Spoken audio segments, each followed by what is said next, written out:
성경은 신약성경 요한복음 5장 1절로 9절까지 말씀을 함께 교독하도록 하겠습니다. 요한복음 5장 1절로 9절까지의 말씀을 한 절씩 교독하겠습니다. 그 후에 유대인의 명절이 되어 예수께서 예루살렘에 올라가시니라.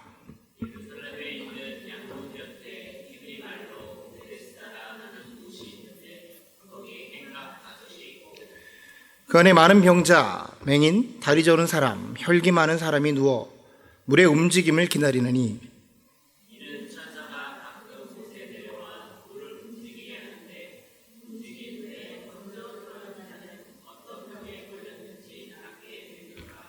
거기 38해 된 병자가 있더라.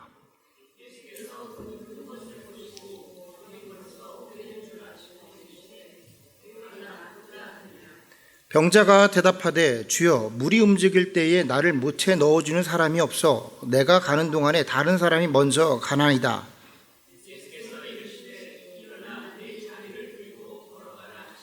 한 목소리 읽습니다. 그 사람이 곧 나아서 자리를 들고 걸어가니라. 아멘. 이날은 안식이니 오늘 저와 여러분이 나눌 말씀의 제목은 하나님 도와주세요. 두 번째 시간을 가져옵니다. 우리가 지난번에 하나님 도와주세요라고 첫 번째 시간을 가졌습니다.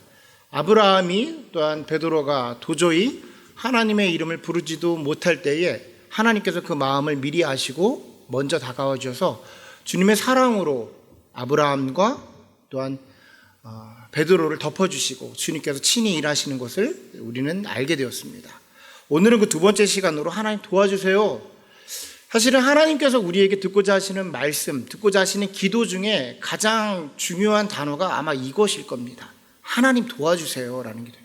거창한 기도, 미사요구를 사용하는 기도, 그 어떠한 것보다 그냥 순수하게 우리의 마음을 온전히 들여서 주님 도와주세요라는 말을 가장 듣고 싶어 하실 거예요.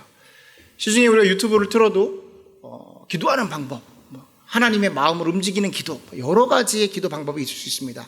그 나름대로 목사님들께서 강조하시는 포인트가 있다고 생각합니다. 오늘 제가 여러분에게 전해주고 싶은 말은 하나님께서 우리가 기도할 때에 순수한 마음으로 정말 우리의 마음을 고백하며 주님 도와주십시오라고 고백하는 것을 듣고 싶어 하신다는 거예요. 자, 우리가 잘 아는 나라 중에 우리에게 친숙한 나라 중에 일본이라는 나라가 있습니다. 우리나라와 가까운 나라죠. 일본의 복음화율은 0.3%입니다. 3%도 아니고 0.3%예요. 2000년대가 지나고 나서 단 한 번도 4% 이후로 넘어가지 못했습니다. 무슨 소리냐면 예수님을 믿는 사람들이 0.3%를 넘긴 적이 없다라는 거예요. 이 치수가 나름대로 좀 놀라운 이유는 무엇이냐면 선진국가 그리고 자유무역을 하고 있고 자유민주주의를 추방하고 있는 종교의 자유가 있는 나라에서 2%를 갖고 있는 나라는 일본밖에 없어요. 종교가 자유임에도 불구하고 탄압하지도 않았는데 0.3%밖에 안 되는 나라는 일본밖에 없습니다. 그럼 일본은 처음부터 이랬냐? 사실 그렇지가 않습니다. 우리나라 역사를 봐도 우리나라보다 복음이 먼저 들어간 나라가 일본이고요. 일본에서 복음을 먼저 듣고 들어와서 만든 교단이 또 성결교단이에요. 그러니까 일본에는 사실 복음이 먼저 들어가고 많은 사람들이 예수를 믿었었습니다. 한때는 그 예수 믿는 사람들이 굉장히 수가 늘어난 적도 있었어요. 언제였냐면 2차 세계대전이 끝나고 나서 패전국가가 되고 나서 일본은 굉장히 어려웠습니다. 그 전에 이미 복음이 들어가 있었죠. 그래서 교회들은 그들을 위로하기 위해서 수많은 사람들을 위로했고 많은 사람들이 교회로 들어갔습니다.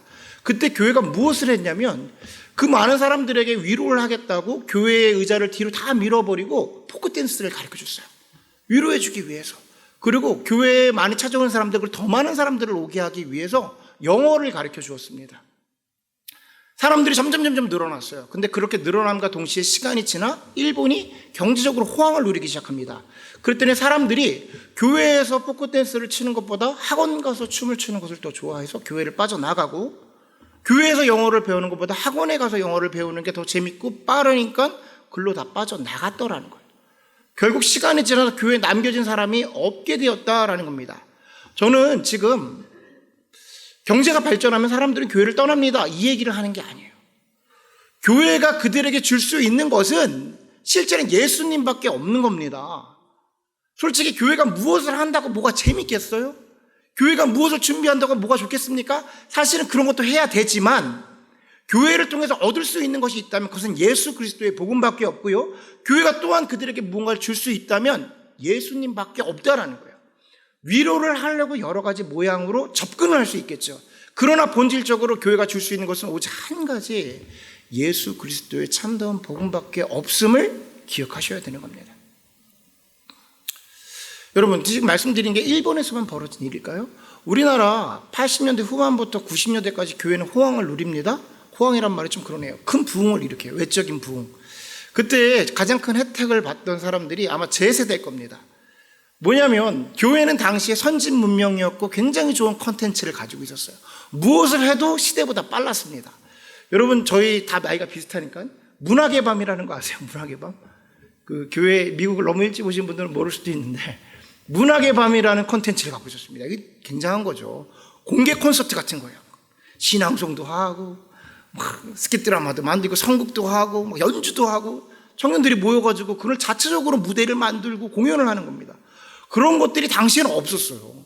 콘서트 문화도 없었습니다. 그러니까 교회를 가면 그런 선진 문화를 가지고 있으니까 젊은 청년들과 젊은 학생들이 막 거기서 연습을 하고 모여서 기쁨을 누리는 걸 좋아했어요. 전 좋은 거라고 생각합니다. 그것의 가장 중심에 있던 세대가 저희 세대예요. 40대, 30대. 여러분, 지금 교회를 돌아보십시오. 30대, 40대 다 어디 갔습니까? 어느 교회마다 가장 문제가 뭐냐면 40대, 30대가 없는 거예요. 허리가 없는 겁니다. 그렇게 호황을 누리고 그렇게 콘텐츠 혜택을 누렸던 사람들이 어디 갔냐라는 거예요. 그때 그런 일들이 있었습니다. 그 수련회도 가고 열심히 사역을 했습니다. 그런데 그 안에 진정한 복음이 있었냐라는 거예요. 교회가 그런 것을 통해서 학생들을 부를 수도 있고 교회가 그런 것을 통해서 수많은 사람들이 교회 안에 들어올 수 있으나 정작 교회가 줄 수 있는 것은 무엇이냐면 예수 그리스도의 복음밖에 없는 거예요. 여러분, 교회에 혹시 좀 있으면 우리가 10월 달에 야유예배 갈 건데 야유예배가 막 설레어서 교회 다니시면 계십니까? 그날이 오면 우리 신집사님께서 레크레이션을 하면 그때 내가 그 아마존 그거 기부코 티켓을 그거 받을 거야. 설레어서 지금 계신 분 있어요? 아니, 그렇게 우리가 신집사님 준비하는데 안 설레이세요? 좋은 컨텐츠를 가지고 있지만 너무 즐겁게 우리가 모여야 되지만 너무너무 재밌지만 그것 때문에 교회 다니시는 분은 없을 거예요. 그것을 원해서 교회 오신 분도 없을 겁니다. 사실 우리가 이 자리에 와 있는 건 뭐야? 예수 그리스도를 채우기 위해서 이 자리에 오는 겁니다. 오직 교회가 줄 수 있는 것 또한 교회를 통해서 얻을 수 있는 것이 있다면 그건 예수 그리스도의 복음밖에 없는 거예요. 그런데 여러분, 우리가 이것을 알고 교회에 나와 계신데 우리 교회 나름대로 훈련받아서 나와 계신데 이 예수 그리스도의 복음이라는 게 예수님께 예배하는 게 조금만 우리가 집중하지 못해도 사라져버린다. 날아가 버린다. 예수를 세상에 빼앗겨 버리더라는 거예요. 예수님을 만나기 위해서 예수님을 예배하러 온 이 자리에도 우리가 예수님의 마음을 뺏길 때가 많다라는 겁니다. 제가 이 교회에서 사역하기 전에 있던 교회는 대형 교회였어요. 우리 교육기관까지 다 합치면 1000명을 넘어가는 그런 큰 교회죠. 그 교회의 사역자의 일정은 이렇습니다. 아침 6시 반에 모여서 사역자들끼리, 교육자들끼리 먼저 예배를 드려요. 왜냐하면 7시에 일부 예배가 있습니다. 그러니까 6시 반에 예배가 우리 목회자들끼리 모여서 예배를 드리는 거니까 늦으면 담임 목사님도 혼날 거 아니에요. 6시쯤에 나가야 돼. 새벽같이 나갑니다. 6시 반에 예배를 드리고 1부 예배 7시를 준비를 하고 1부 예배를 드려요. 끝나자마자 간단하게 식사를 하고 9시 2부 예배를 드립니다. 끝나자마자 간단하게 준비해서 11시 예배에 각자 부서로 돌아가가지고 주일학교 사역을 하던 청년 사역을 하던 사역을 합니다. 그러고 나서 점심을 먹고 2시에 오후 예배를 드려요. 그거 끝나면 각 부서에 대해서 회의를 하고 같이 모임을 갖고 그 일정을 합니다. 끊임없이 예배를 드리고 모임을 할 때마다 기도를 시작해서 기도를 끝나고 집에 갈 때쯤 되면 한 6시 정도가 됩니다. 6시 교회 딱 나와서 집에 갈 때쯤에 제 마음에 이런 생각이 들 때가 있었어요. 나 오늘 뭐 했지? 수도 없이 예배를 드렸고요. 수도 없이 예수의 이름으로 기도를 하고 축도를 해주고 권면을 해주고 집에 갈 때 내 마음속에 내가 오늘 뭐 했지? 그렇게 예배에 노출되어 있었지만 우리가 예배 자리에 나왔지만 진정으로 나의 마음을 통해서 예수님께 집중하지 못하면 우린 이 예배 자리에 앉아있지만 예수님을 바라보지 못할 수도 있다는 거예요. 그냥 집에 들어가서 무엇을 했지를. 여러분, 예배를 드리는 건 내가 설교를 이해하는 것과는 다른 겁니다. 이 자리에서 제가 전해드린 설교를 이해했다고 예배에 성공하는 게 아니에요. 근데 우린 때론 그렇게 착각할 때가 있어요. 아, 우리 목사님 말씀 좋았어. 나 이렇게 이해해들었어. 아니에요. 그건 그냥 제가 준비한 걸 이해하신 거예요. 그것과는 상관이 없는 겁니다. 나의 마음을 통해서 예수님께 집중하고 나의 갈망을 주님께 고백하며 내가 예수님으로 채우길 원합니다를 고백하며 그 채워지는 역사가 예배의 성공이에요. 여러분, 이 자리에 여러분이 어떤 모습으로 나오는지 모르겠습니다. 각자의 필요가 있을 수 있어요. 어떤 분들은 육체의 연약함을 가지고 이 자리에 나올 수도 있고요. 어떤 분들은 자녀와의 문제가 있어서, 금전적인 문제가 있어서 내가 해결하고 싶어서 이 자리에 나오실 수 있습니다. 그런데 중요한 거는 그것은 예수 그리스도를 통해서만 얻을 수가 있는 거예요. 주님 그거 해결하실 수 있어요. 그런데 그것을 해결하기 위해서 이 자리에 나왔다면 그것은 잘못된 거죠. 예배가 아닌 겁니다. 예수 그리스도의 복음을 통해서 나를 변화시킨 주님께서 그 환경을 바라볼 수 있는 시선을 바꾸시고 나를 바꾸시고 문제가 문제로 여겨지지 않는 축복을 허락해 주셔서 때론 주님께서 그 문제를 해결하시기도 하지만 나를 변화시켜서 그것이 더 이상 문제가 되지 않게도 하신다는 거예요. 그게 언제 채워지냐? 주님으로 채워지고 나의 갈망이 주님으로 공급되어질 때 그 문제를 이겨내게 된다라는 겁니다. 여러분, 그러니까 우리의 갈망은 교회를 통해서 지금 이 자리에 예배에 오셨다면 구할 수 있는 것은 단 한 가지인 거죠. 내가 오늘 예수로 채워지냐, 예수로 채워지냐. 우리 그런 관점에서 오늘 본문을 한번 바라봐야 될 거라고 생각합니다. 오늘 본문을 보면 우리가 잘 아는 베데스다의 사건이에요. 베데스다 사건은 참 특이합니다.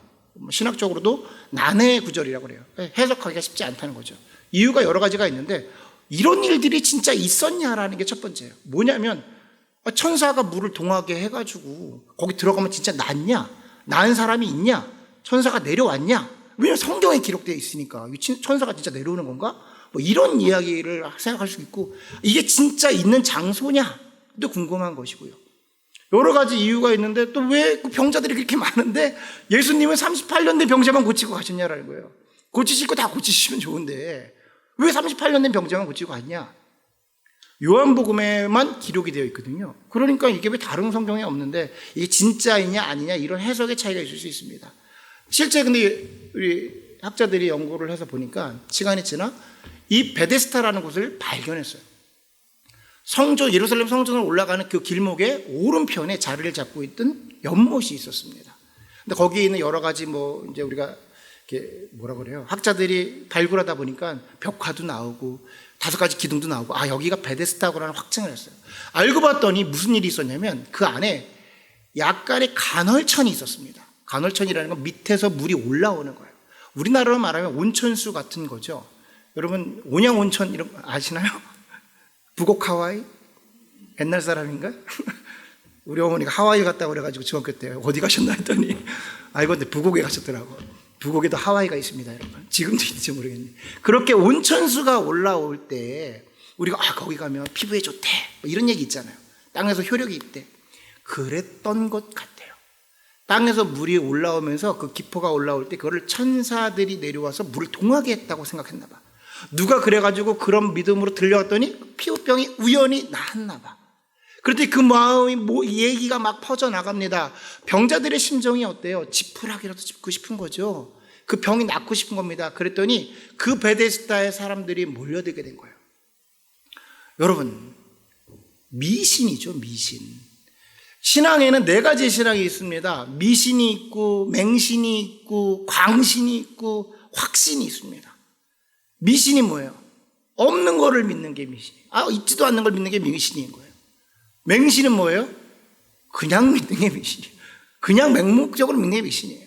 맹신이에요. 광신은 지가 믿고 싶은 거 믿는 게 광신이에요. 내가 믿고 싶은 거 믿는 게 광신이고, 확신은 뭡니까? 우리의 믿음이죠. 하나님께서 행하신 일, 예수 그리스도를 통해서 십자가에 못 박혀 돌아가신 행하신 일을 믿는 게, 성경에 나와 있는 일을 믿는 게 확신입니다. 우리는 확신인 거예요. 자, 이 안에는 미신이 있는 거예요. 뭐냐면 미신이 팽배한 겁니다. 있지도 않은 일, 천사가 있지도 않은 일을 믿고 있는 거예요. 또 한 가지는 뭐예요? 광신이에요. 광신. 지들이 믿고 싶은 대로 믿는 거예요. 저게 동하면, 내가 저기 빨리 들어가면 내가 시험을 받을 거야. 삭막한 일들이 그 자리에 벌어지고 있는 겁니다. 지금 베데스다의 모습은 그런 상황이에요. 성경 속으로 좀 들어가 볼게요. 예수님께서 그곳으로 올라가십니다. 성경에 보니까 그날이 명절이었대요. 정확하게 어떤 명절인지는 모르겠지만 유대인들의 명절은 각국에 있는 사람들이 다 몰려드는 거예요. 당시에 유대는 배고픈 상황이었습니다. 어려운 상황이었어요. 그러나 명절은 또 명절대로 보냅니다. 안 입었던 깨끗한 옷도 입기도 하고 전국에서 몰려들었던 사람들과 함께 귀한 음식도 먹고 즐거운 축제가 있는 날입니다. 특징 중에 하나는 뭐냐면 그 명절에 다 같이 성전에 올라가는 일이에요. 예수님도 기쁜 마음에 사람들과 함께 그 성전의 오르막길을 올라가시다가 갑자기 예수님이 발걸음을 멈춰 세우십니다. 왜냐? 베데스다가 눈에 보이신 거예요. 성전을 올라가는 길에 베데스다가 눈에 보이는데 더 이상 발걸음을 뗄 수가 없는 겁니다. 병자들이 거기에 있는 거예요. 사람들은 그 베데스다로 가고 싶어 하지 않았습니다. 왜냐하면 그곳은 세균이 많은 곳이에요. 병자들이 있는 곳이에요. 당시의 병자들을 뭐라고 말하냐면 하나님께 저주를 받아서 저렇게 되었다라고 생각해서 혹여나 나에게 그 저주가 입혀질까 봐 가까이 하지 않는 곳이 베데스다입니다. 이름은 베데스다 참 이쁜데 그곳은 그렇게 병자들만 우글우글 대던 곳이었어요. 예수님께서는 성전에 올라가는 길을 멈추시고 베데스다로 발걸음을 향하십니다. 성경의 모습을 보니까 들어가자마자 병자들이 눈에 보이는 거예요. 수많은 병자들이 있다고 합니다. 다리 저는 자가 있고 맹인이 있고 혈기 많은 사람이 있고, 근데 그 중에 예수님 눈에 들어오는 한 명이 있었어요. 38년 된 병자. 여러분, 병이 38년 됐대요. 병이 38년 됐대요. 성경은 이것을 무엇이라고 얘기하면 그에게 어떠한 소망도 없음을 얘기하는 거예요. 절망 가운데 있음을 얘기하고 있는 겁니다. 아무런 희망이 없는 상태가 38년 된 병자입니다. 제가 목 디스크가 와가지고 2달을 좀 고생했거든요. 와, 그거 힘들더라고. 2달. 지금은 또 지나갔다고 기억도 안 나. 근데 그 2달이 미칠 것 같더라고요. 여러분, 병원에서 오랫동안 있으면 한 달 동안, 한 2달 동안 있으면 어떤 일들이 벌어지는 줄 아십니까? 병원에 2달 이상 입원하게 되면 그 안에 짜증과 분노가 엄청나게.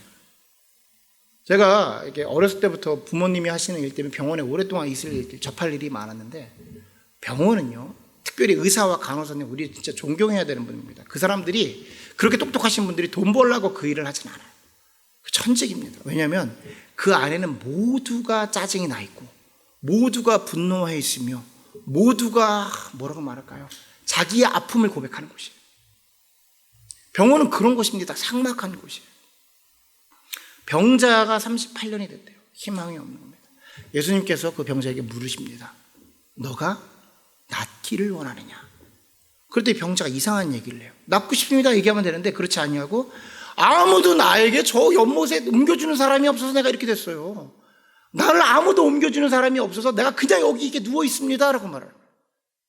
예수님께서 그 병자에게 내가 일어나서 내 상을 거두어서 가라 라고 말해요. 그때 이 병자가 그 얘기를 듣고 한 번도 경험해보지 못한 일이 몸에서 벌어집니다. 병이, 38년 된 병이, 어떠한 희망도 가질 수 없었던 병이 낫게 되는 거예요. 그러고 나서 그 자리를 일어납니다. 상을 갖고 거두가요. 성경 자체는, 요한복음은 사실은 이 포커스를 안식일에 두고 있습니다. 안식일 사건으로 두고 있어요. 요한복음의 진행은 아마 이 안식일 사건으로 인해서 예수에게 벌어진 일을 얘기해 주고 있어요. 실제로 이 사건을 기준으로 예수님은 그동안의 사건과, 그러니까 진정 십자가에 못 박혀 돌아가시게 되는 죄명을 얻게 돼요. 신성모독입니다. 신성모독. 그 전까지는 간단한 문제였다면 이 사건을 통해서 예수님이 신성모독의 죄를 했고 십자가에 못 박혀 돌아가게 되시죠. 근데 우리는 조금 더 포커스를 맞춰서 볼 필요가 있어요. 자, 여러분, 베데스다의 뜻이 무엇인지 아십니까? 베데스다. 자, 영어 사전을 찾아봤더니 베데스다의 첫 번째 뜻은 무엇이냐면, 성경에 나와 있는 지명으로 나오고요. 두 번째 뜻이 예배당이라고 나와요. 예배당. 특이하죠? 원어 성경을 찾아봤더니 은혜의 집, 자비의 집이라고 표현합니다. 그러니까 이게 무엇이냐면 지금 우리로 말하자면 교회예요. 교회. 같은 맥락으로 볼까요? 예수님이 성전에 올라가시다가 무엇 때문에 멈춰서 계신 거예요? 교회를 바라보고 멈춰서 계신 거예요. 교회를 바라봤더니 그곳은 은혜의 집이어야 되고 자비의 집이어야 되는데 그 안에 병자들이 우글우글 하더라고요. 고장난 사람들이 우글우글 하더라고요. 그곳을 바라보고 너무나도 안타까워서 떠나실 수가 없으신 겁니다. 그래서 예수님께서 교회 안으로 들어오신 거예요. 여러분, 많은 사람들이 이런 얘기를 합니다. 교회는 원래 병자들이 모이는 곳이야. 환자들이 모이신 거야. 우리 다 연약한 사람들, 고장한 사람들이 모이는 곳이야. 그래서 예수님이 치유해 주신 곳이야. 일정 부분 맞는 부분이 있다고 생각하는데, 여러분, 우리가 기억해야 되는 것은요, 교회는 병자들이 모인 곳이 아니에요. 교회는요, 믿는 사람들이 모인 곳이 교회인 겁니다. 아멘?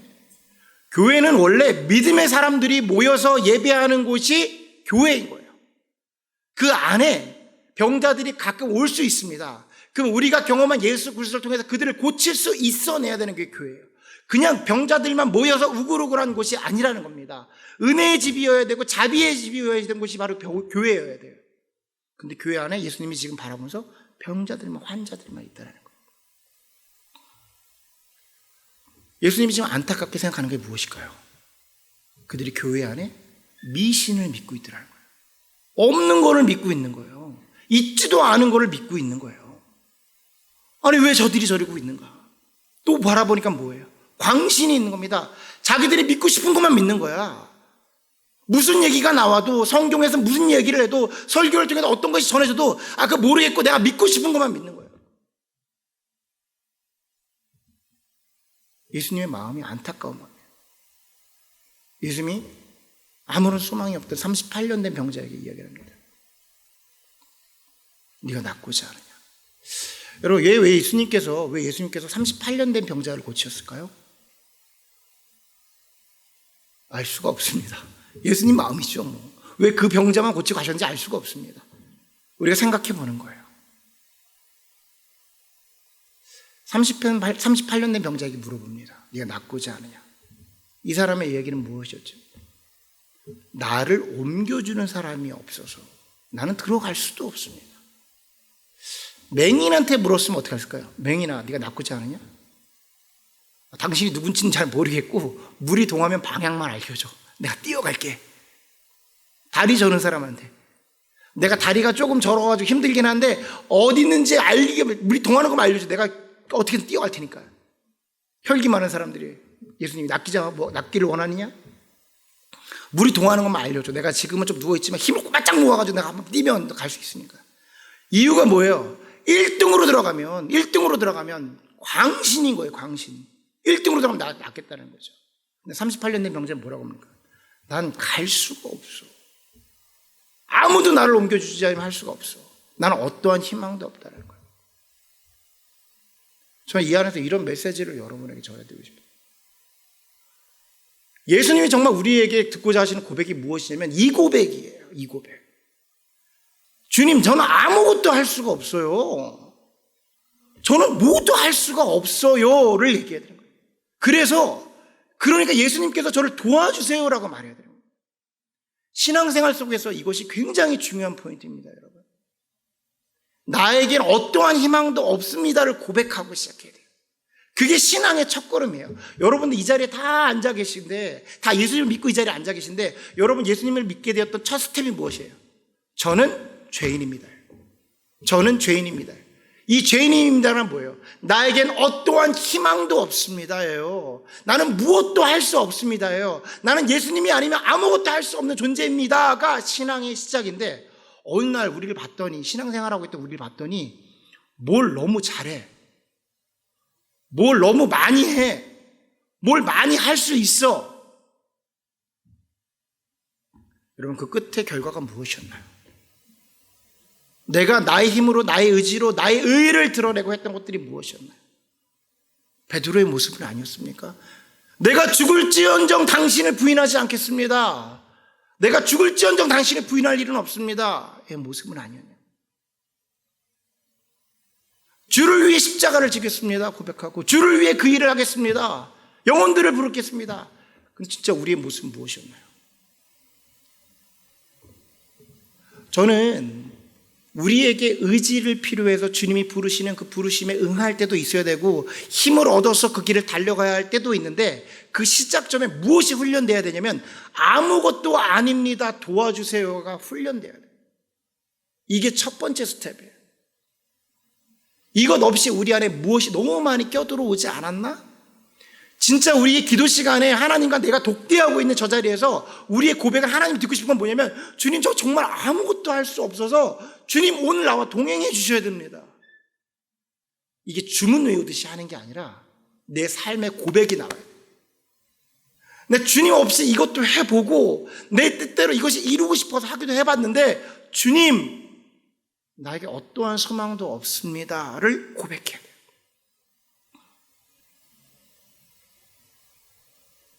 그 고백 가운데에 주님이 움직이시고 더해주셔서 채워주시죠. 그때서야 비로소 주님이 나의 방패가 되고, 주님이 나의 요새가 되고, 주님이 나의 참 소망이 되는 거예요. 이 단계를 거치지 않으면 우리는요, 자동적으로 우리가 튀어나가요. 어떤 사건을 맞이하는데 기도도 하지, 기도하면서 한쪽으로는 또 플랜 B를 돌리네. 우리는 그래요. 이건 이거대로 기도할 건 기도하고 플랜 B는 플랜 B지. 제가 준비를 하지 말라는 게 아닙니다, 여러분. 우리의 단계 가운데에 어떠한 사건을 맞이하던 일들을 맞이했을 때 주님 앞에 나아가서 주님이 함께 하시지 않으면 이 일을 할 수가 없습니다라는 고백을 해야 돼요. 이것은 더 나아가 주님의 일을 감당할 때도 마찬가지입니다. 지난 주간 동안, 한 2주간 동안 하나님과 기도를 하면서 이런 기도를 했어요. 내가 왜 목사를 하게 됐지?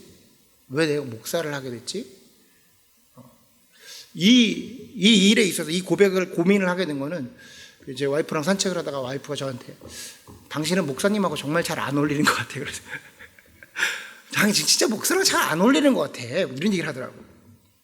안 어울리는 옷을 입고 이게 참 힘들지, 막 이런 얘기 하더라고요. 그래서 내가 진짜 안 어울리는가? 그래서 목사님 하나님하고 대면을 하면서 내가 왜 이 일을 시작했는가? 왜 이 일을 시작했는가? 하나님이 나를 언제 부르셨나? 하나님이 나를 부르신 장면이 아주 선명했습니다. 가장바닥 때 부르셨어요. 가장바닥 때, 아무것도 할 수 없을 때. 근데 내가 지금 뭔가 내 머릿속에서 내가 하려는 게 너무 많은 거야. 내 머릿속에 이것도 해야 되고 이것도 해야 되고 교회는 이렇게 하고 이렇게 목회해야 되고 막 뭐가 플랜이 많은 거야. 근데 하나님이 진짜 나를 불러주시고 내가 그 일을 정확하게 한 번은 주님 부르시고, 두 번째는 제가 주님 시켜주시면 제가 그거 하겠습니다라고 했을 때, 그때 내 상태가 무엇이냐면, 주님, 남은 아무것도 할 수 없는 상황이고 세상에서 가장 바닥에 있고 너무 초라할 때 주님 시켜주시면 그 일을 하겠습니다. 주님이 하실 거니까. 근데 시간이 지나서 보니까 그게 뭐가 많이 껴있는 거예요. 그러면서 기도의 자리 가운데 하나님하고 하는 이야기가 뭐냐면, 주님, 이 일은 이렇게 진행돼야 되고 이 일은 이렇게 됐으면 좋겠고, 뭐 성도들의 이야기도 해도, 성도들을 위한 기도를 해도 내가 원하는 그런 모습의 문제 해결을 기도하더라는 거예요. 아프신 분을 위해서도 하나님이 그와 함께함으로 어떤 작용이 아니라 그 병이 낫기를 원하고 그 일들이 해결되기 원하고 눈에 보이는 현상들, 세상의 형통이 그들에게 있기를 원하면 기도를 하더라는 거예요. 그러니 답답하죠. 왜냐하면 내가 원하는 답이 나오지가 않으니까.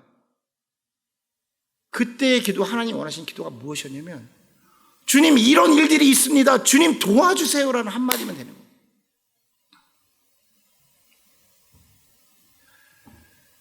여러분에게 권면을 드립니다. 각자의 기도 시간이 있으실 거예요. 하나님과 기도해야 할 많은 제목들이 있으실 거라고 생각합니다. 여러분 이 자리에 오실 때도 여러분들이 원하는 문제가 있으셨고, 각자의 소원이 있으셨고, 각자의 원함이 있으셔서 이 자리에 왔을 거라고 생각합니다. 그 문제가 해결될 수 있습니다. 없음을 얘기하는 게 아니에요. 그 이전에 우리 안에 예수 그리스도에 대한 갈망이 있어야 돼요. 주님이 나의 방패시고요, 주님이 나의 소망이시고, 주님이 나의 참 요새셔서 내가 주님으로 인해서 지금 평안합니다, 주님으로 인해서 내가 안전합니다를 고백해야 돼요.